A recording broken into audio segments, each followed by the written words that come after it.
Indonesia tahun 1967.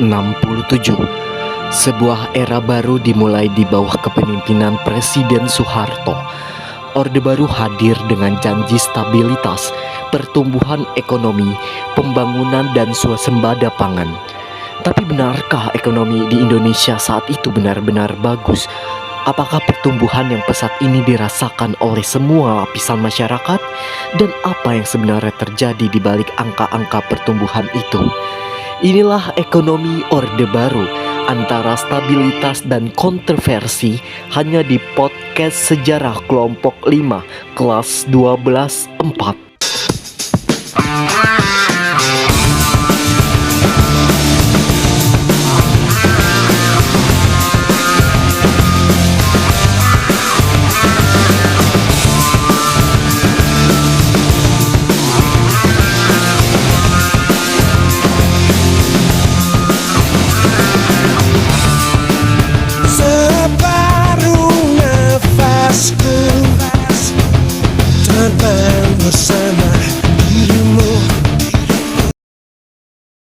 Iya guys, balik lagi di podcast kita kali ini yang santai tapi juga berbobot nih. Di sini gue Jovanka bersama partner gue nih Nanas.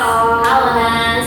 Nah, jadi Nas, lu udah siap belum sih buat bahas topik kita pada kali ini? Gue udah siap banget nih. Jadi topiknya tuh hari ini tuh bakal ngebahas ekonomi di era Orde Baru nih. Kalau kita tanya kan sama orang tua kita, zaman dulu tuh ada apa sih? Zaman dulu katanya stabil, katanya jual gila-gilaan pembangunan, harga pada mahal. Iya betul.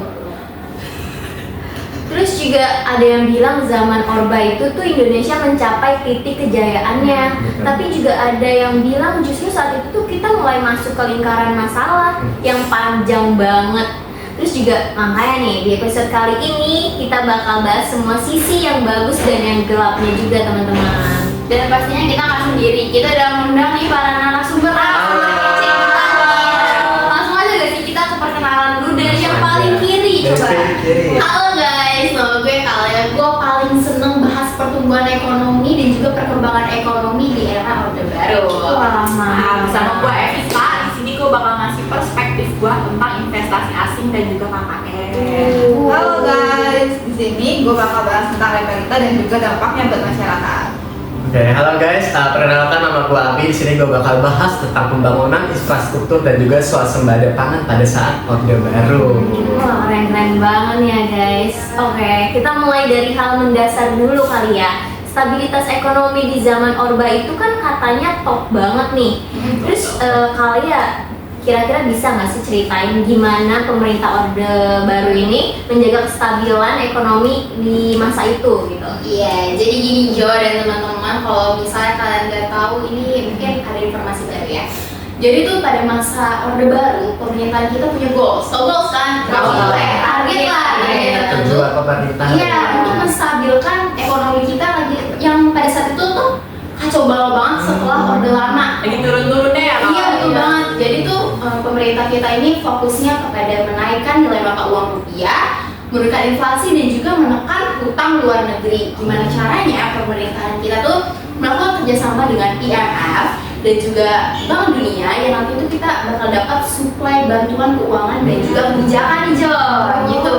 Oke, gitu tuh berarti kita tuh apa namanya ya, bergantung banget gak sih sama bantuan luar negeri. Kita dapat banyak bantuan sih dari luar negeri, terutama di sektor industri dan juga pertanian. Ya, ekonomi kita pada saat itu jadinya stabil banget, jadi konsisten banget. Bahkan sempat kita nyampe ke angka 7% teman-teman. 7% Di era tinggi ya? tinggi banget. Oh. Di era 80-an kita 7% ya. Oh iya, tinggi banget ya. Tapi kan nggak mungkin nggak sih kalau semua itu tuh tanpa ada masalah gitu. Iya betul, masalahnya kita terlalu bergantung kepada ekspor minyak bumi nih. Sehingga pada tahun 70-an harga minyak bumi atau enggak harga minyak di dunia itu lagi tingginya tuh gila-gilaan banget. Nah itu yang membuat negara kita ekonominya terlihat stabil. Tapi kalau misalnya harga minyak itu turun, negara kita tuh jomplang oleng gitu. Jadi kalau kayak gitu tuh pertumbuhan yang tinggi tuh kuat, beneran kuat atau cuma ilusi aja sih? Kalau menurut gue pribadi itu lebih ke ilusi sih ya Nas ya. Soalnya tuh selama harga minyak tinggi kita tuh aman. Tapi kalau misalnya ada perubahan global, kita agak oleng sih. Terus itu akhirnya terjadi pada tahun 1997 menjadi puncaknya. Oke. Tapi nih ya, kalau misalnya kita ngomongin tentang Orba, yang paling sering dibangga-banggain kan pembangunan infrastrukturnya nih. Betul. Nah, kalau mau nanya sama Abi nih, gimana sih kalau misalnya itu infrastruktur di baliknya itu? Oke, jadi gini. Nah, pada masa kepemimpinan Soeharto ya pada saat itu ya. Nah, pembangunan pada saat itu digenjot habis-habisan. Gila-gilaan banget ya? Gila-gilaan banget, kayak bangun ini, bangun itu, misalnya bangun jembatan, bangun infrastruktur, tol, pelabuhan, bandara, semua dibangun untuk meningkatkan pertumbuhan ekonomi pada saat itu. Salah satunya adalah yang dekat-dekat sini tuh Jagorawi. iya betul, Tol Jagorawi. Nah, Tol Jagorawi juga termasuk salah satu pembangunan pada masa saat itu gitu. berarti ya. Iya, benar banget. Nah, kalau kayak gitu dampaknya apa sih buat masyarakat pada waktu itu ya? Nah, sebenarnya dampaknya baik nggak sih untuk masyarakat? Iya, Ya nggak sih, kayak misalnya transportasi bakal lebih mudah, terus juga kayak semuanya akan gampang, terus juga pertanian juga akan terus meningkat karena adanya masa-masa perkembangan pada saat itu ya. Iya. Mm-mm. Nah, ngomongin pertanian nih teman-teman, katanya kita dulu tuh sempat swasembada beras ya? Iya nggak sih? Oh iya, tahun 1984 itu Indonesia pernah melakukan sistem swasembada pangan. Nah, mau tahu nggak swasembada pangan itu apa? Swasembada pangan itu adalah di mana suatu wilayah meningkatkan produksi pangannya untuk meningkatkan wilayah tersebut. Jadi meningkatkan produksi pangannya itu gitu. Jadi wilayah tersebut bakal meningkat dalam produksi pangan. Betul banget. Karena waktu itu ya programnya itu kayak ya sebenarnya programnya itu untuk memajukan pertanian yang ada di Indonesia gitu. Tapi katanya tuh sekarang tuh kita malah impor beras terus dari luar. Impor beras ya? Iya. Bener banget sih sebenarnya, karena pada masa swasembada pangan itu kondisi di Indonesia itu masih kurang memadai lah ya. Ya, karena salah satunya adalah subsidi pada saat itu, program swasembada pangan itu pada saat itu tuh jangkanya pendek, nggak panjang gitu. Jadi jangkanya pendek, terus juga teknologi pada masa itu kurang berkembang, kurang pesat gitu, dan akhirnya ya ini menjadi salah satu tantangan petani Indonesia ya. Dan untuk menciptakan pangan pada saat itu susah juga, akhirnya kita impor lah dari luar. Iya sih. Iya. Oke Abi, thank you banget ya penjelasannya. Benci banget. Iya, detail banget. Nah, sekarang gue mau nanya nih ke Evita. Ngomongin Orba nih Evita, salah satu faktor yang sering dibahas kan investasi asing nih. Iya betul. Katanya saat itu investasi asing tuh masuk besar-besaran kan ya? Apa sih sebenarnya yang dilakukan pemerintah Orba itu untuk menarik investor asing? Jadi gini Jo, awalnya tuh pemerintah paham banget kalau yang dibutuhin di Indonesia saat ini tuh modal yang besar. Nah, yang ada di pemikiran pemerintah pada saat itu tuh gimana cara naikin modal yang ada di Indonesia. Salah satunya dengan ngebuka pintu buat para investor asing masuk ke Indonesia. Nah, itu ada caranya. Caranya tuh pemerintah ngasih kebijakan regulasi ataupun pemerintah tuh pelan-pelan kita ini. Kita kaget banget. Ya, kita Maaf banget teman-teman, tadi ada kesalahan teknis ya nih. Betul. Masih panjang nih. Iya, masih panjang Kita banget lanjut. pembahasan kita. Oke, gue lanjut nih ya. Gue mau nanya ke Evita. Ngomong-ngomong tentang Orba nih, salah satu faktor yang sering dibahas kan adalah investasi asing kan? Iya, betul. Katanya tuh saat itu investasi asing masuk ke Indonesia ini secara besar-besaran. Terus gue mau nanya, apa sih sebenarnya yang dilakukan pemerintah Orba itu untuk menarik investor asing? Jadi gini Jo, sepengetahuan gua, pemerintah tuh paham banget kalau yang dibutuhin di Indonesia itu modal yang besar. Nah, cara pemerintah itu dengan ngebuka jalan atau ngebuka pintu bagi para investor asing yang mau masuk ke Indonesia. Nah, itu caranya kayak gimana? Dengan cara ngasih tambahan insentif, terus keringanan pajak bagi para investor asing maupun biaya tenaga kerja yang murah bagi pekerja lokal. Jadi itu menggiurkan banget lebih biar gampang tertarik ya. ya. biar nanti banyak investor asing yang mau nanamin investasinya di Indonesia. Benar-benar. Kayak jalan tol untuk investor gitu ya. Tapi itu ada nggak sih dampak langsung buat rakyat kecil? Nah, malah justru dampak dari yang dilakukan pemerintah itu nggak merata, Nas. Jadi sektor manufaktur misalnya, memang banyak narik tenaga kerja dari Indonesia, tapi gaji ataupun upah yang mereka dapetin itu nggak sebanding sama yang mereka lakuin. Iya, jadi gajinya tuh lebih rendah. Kasian banget ya. Nah, jadi yang diuntungin di sini tuh lebih banyak pihak dari pemerintah ataupun dari pihak investor asingnya sendiri. Gitu. Itu kan dari sisi tenaga kerja ya, Fit. Kalau misalnya dari proyek-proyek besar tuh kayaknya banyak juga nggak sih yang terkait KKN? Iya, iya banget. KKN itu kan salah satunya nepotisme ya. Nepotisme itu tuh turun temurun ataupun dari satu keluarga, dan yang meneruskan itu masih bagian dari keluarganya dia. Nah, jadi saat infrastruktur itu dibangun, seringkali dikuasai sama keluarga ataupun orang terdekat dari keluarga itu. Salah satunya keluarga Soeharto. Kalian tahu kan? Iya, ini keluarga Cendana ya. Iya, Cendana. Iya. Nah, misalnya tuh perusahaan asing harus kerjasama sama perusahaan lokal. Mereka ngebuat suatu proyek. Nah, tapi proyeknya ini tuh nggak efisien, malah justru lebih mangkrak karena fokusnya bukan kepentingan publik, tapi malah fokus untuk ningkatin pundi-pundi uang dari keluarga mereka sendiri. Jadi kayak efisien gitu ya. Berarti kalau KKN itu udah jadi bagian dari sistematiknya di Orba ya? Betul banget. Bahkan di sektor investasi asing ini banyak proyek yang sebenarnya potensial tapi justru mangkrak kayak tadi gue bilang itu. Itu karena tuh uangnya bukan masuk ke kas negara buat nambah modal, tapi justru betul banget tadi, malah justru masuk ke kas cadangan keluarga mereka. Aduh, korupsi. Ya. Nah, berarti itu yang dari dulu ya, dari turun-temurun banget. Dari zaman kerajaan juga masih. Iya, udah iya sampai sih. sekarang. Nah, terus kayak gitu kan. Terus gue mau nanya nih, ada nggak sih dampaknya ke kita sekarang tuh? Dampaknya tuh kerasa banget, salah satunya di sumber daya alam. Kalian ngerasa nggak sih sumber daya alam kita tuh dieksploitasi besar-besaran, tapi yang nikmatin bukan orang Indonesia. Jayapura ya? Iya, namanya tuh Freeport. Padahal di Papua tuh bisa berjaya tuh dengan Freeportnya, tapi nggak warga Papua ya nggak menikmati hasil dari tambang mereka. Mereka masih banyak yang minta tukar-tukar nggak sih? Iya, Betul. Nah, itu tuh salah satu jadi masalah juga. Contohnya, kita tuh bukan yang nikmatin hasilnya, tapi kita justru nanggung efek sampingnya. Contohnya tuh kerusakan lingkungan yang bayarin pakai kas Indonesia. Terus kita tuh juga ketergantungan sama investor asing. Kita nggak punya sumber daya buat ngekelola hasil dari Freeport, salah satu contohnya. Jadi kalau dibilang investasi asing itu pedang bermata dua tuh tepat banget gak sih?